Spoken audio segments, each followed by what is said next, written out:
Welcome बच्चों।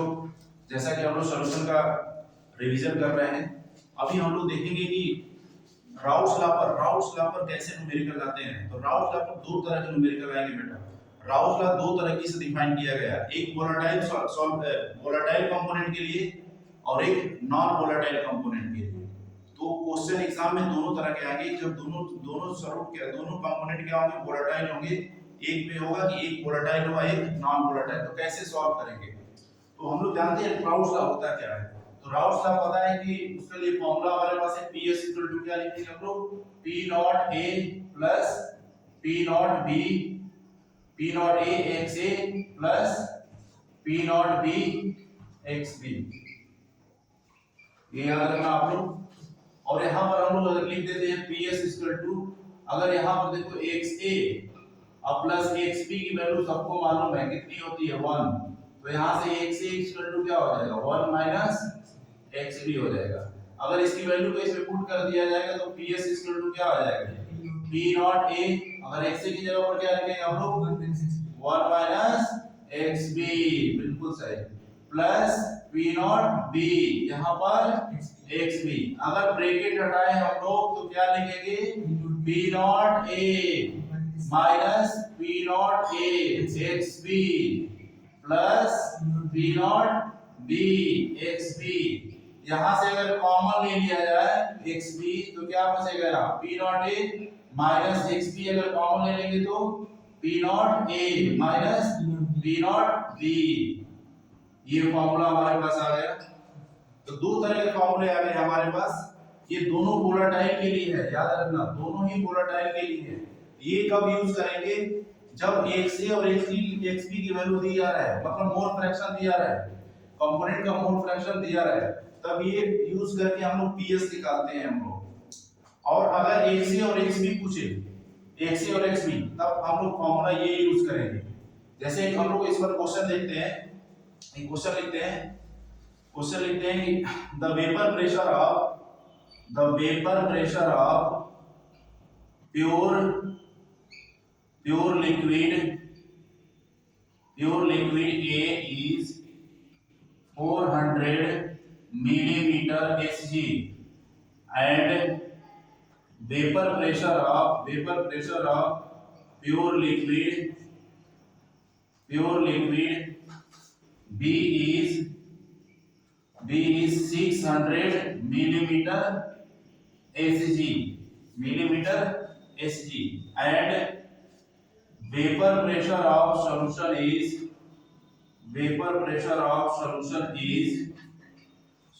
is 500 millimeter Hg. Then find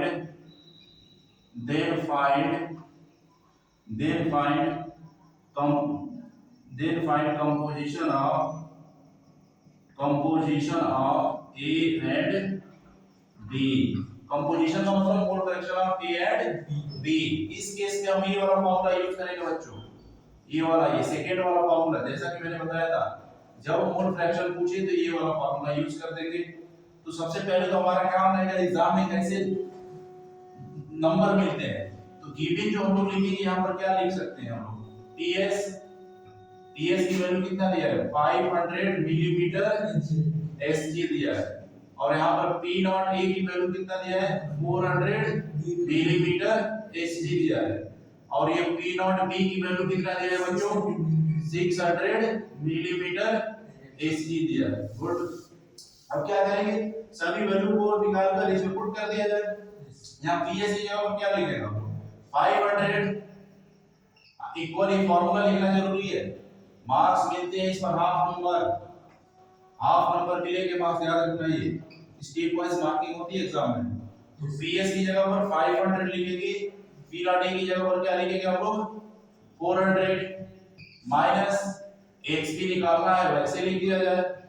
P not A की जगह पर क्या लिखेंगे हम लोग 400 माइनस यहाँ पर 600।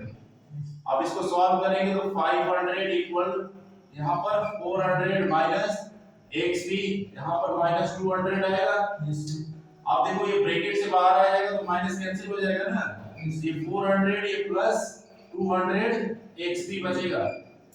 अब यहाँ से बच्चों देख लो, यहाँ से अगर xp की वैल्यू निकालनी है तो इसको इधर करना पड़ेगा। तो 200 xp इक्वल कितना आएगा 100, इधर जाएगा तो माइनस हो जाएगा। तो ये xp इक्वल टू कितना हो जाएगा 100 अपॉन 200, कैंसिल होगा तो 1/2 या 0.5। तो xc भी कितना आ जाएगा 1 माइनस xp होता है ना, ये भी कितना हो जाएगा 0.5। ये आ गया। ये कौन सा वाला केस है, फर्स्ट वाला केस था, जिस केस में दोनों ही कंपोनेंट क्या होंगे वोलेटाइल होंगे, उस केस में ये ऐसे लगाएंगे। अगर मान लो कि एक कंपोनेंट वोलेटाइल हो और एक नॉन वोलेटाइल हो, तो उस टाइम कौन सा फार्मूला लगाएंगे वेपर प्रेशर निकालने के लिए या फिर मोलर मास निकालने के लिए? उस टाइम हम लोग लगाएंगे PS P not A minus PS upon PS equal M equal WB upon capital MB into capital MA upon WA। ये फॉर्मूला लगाएंगे। A और B क्या है? A हमेशा होता है सॉल्वेंट जो कि वोलेटाइल होगा, और B इसमें क्या होगा सॉल्यूट। सॉल्यूट इस केस में क्या है नॉन वोलेटाइल सॉल्यूट है, NBS नॉन वोलेटाइल सॉल्यूट है। तो अगर नॉन वोलेटाइल सॉल्यूट है और एक वोलेटाइल कंपोनेंट है तो उस टाइम ये वाला फार्मूला यूज करेंगे। इस पर न्यूमेरिकल कैसे आते हैं? तो जैसे मैंने यहाँ पर न्यूमेरिकल एक लिखा है, क्वेश्चन देख लेते हैं। क्वेश्चन है कि a non volatile solute X having molar mass 50 when dissolved in 78 gram of benzene reduced its vapor pressure to 90%, calculate the molar mass of X।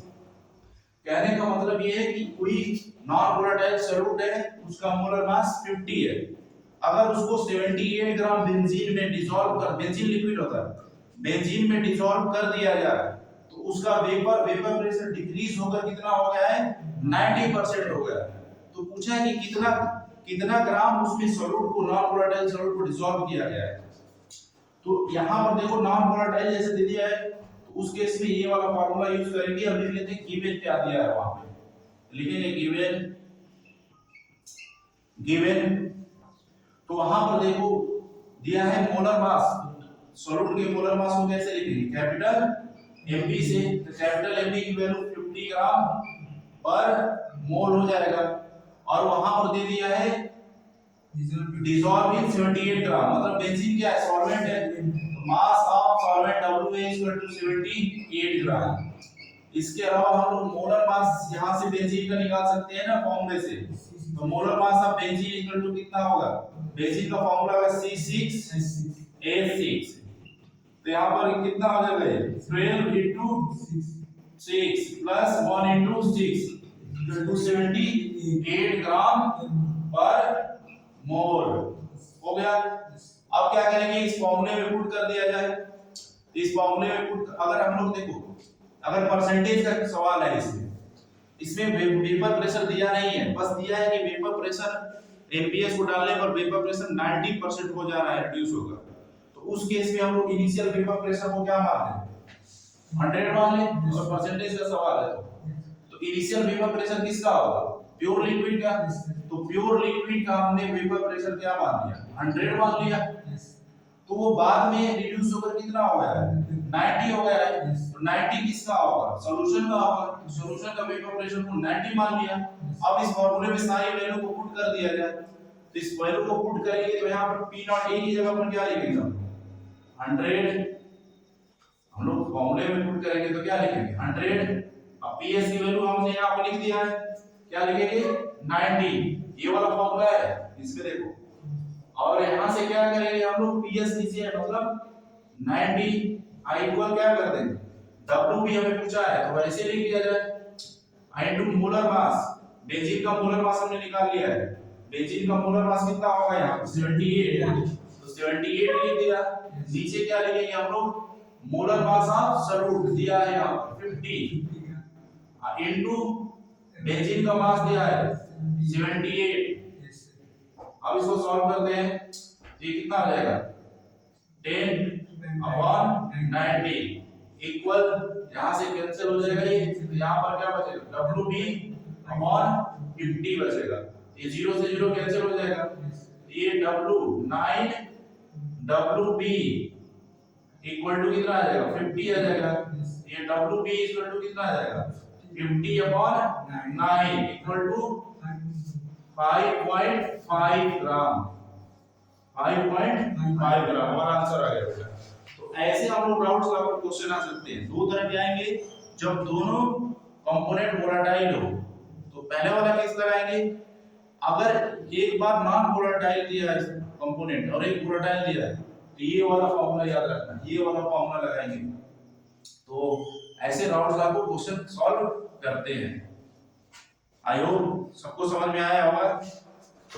तो अगर ये क्वेश्चन समझ में आया तो बेटा कमेंट और शेयर करिए इस वीडियो को कि मैं फिर से वीडियो आपको अपलोड कर सकूं।